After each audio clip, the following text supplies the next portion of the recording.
Hello there, this is John Burroughs again, and I'm going to continue with my autobiography, 7 Years to Life. This will be chapter 37, and it's titled Mistaken Identity. It was almost non-existent, but there were a few times on certain nights I found myself alone cruising in the Cuda. It was on one of these nights that I met my first wife. I had seen her before walking around with a guy by the name of Ian. I had noticed them at school hanging out, just the two of them talking.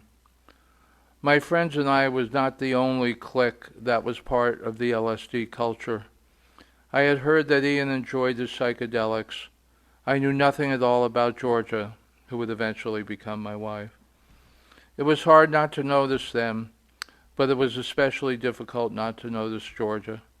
Ian had that wild-eye, hippie vibe about him, and judging by observation, not conversation, had a demeanor that implied low self-esteem, and insecurity that, though I did not know it at the time, had a deep-rooted need for acceptance.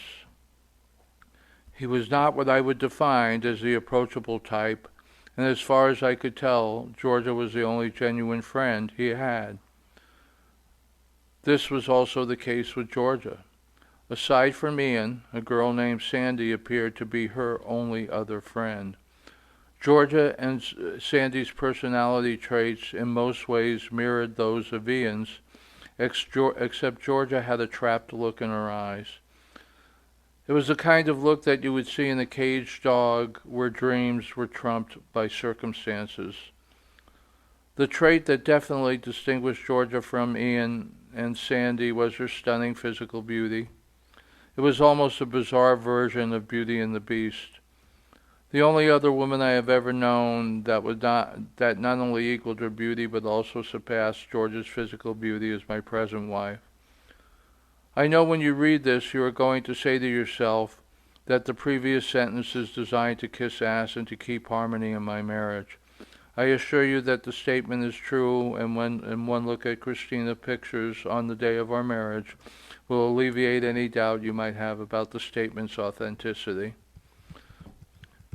Continuing on, I pulled my car over to the curb and slowly idled at the pace that Ian and Georgia were keeping. I leaned over, rolled down the passenger window, and asked, "What are you guys up to?" Ian answered hesitantly, "We are on our way to a friend's house, hopefully to score some acid." I knew that I had a local reputation that followed me anywhere I went.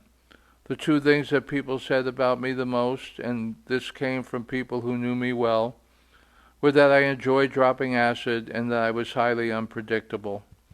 I then said to Ian, "You said hopefully to score some acid, so I have to assume that is not a sure thing." He replied to me in what I call Ian speak, "You are correct in your assumption."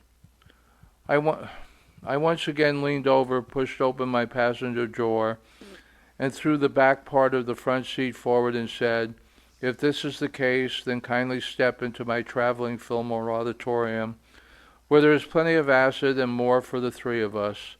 This all-expense trip includes just about any album your heart desires, along with a premier in-house stereo system to enjoy it on." Ian was leaning in, listening to me, and then he turned to Georgia, had a conversation that was hard to hear, but I could tell that he was hesitant to accept my invitation. The conversation continued just a wee bit longer, and when I saw Georgia shrug her shoulders in that why not fashion, I knew that they were going to take the chance. I seized the opportunity to say, "Quit fooling around. I'm going to run out of gas just idling here. Hop in and let's get high, listen to some music, and get to know each other." From that day on, Georgia and I were inseparable. Ian finally got the acceptance he was craving from all of my many other friends, and it was almost 2 years to the day later that Georgia and I were married. In the subsequent story, you will find out about the demise of our marriage and the circumstances and discoveries that took place over 8 years that became one of the greatest learning experiences of my life.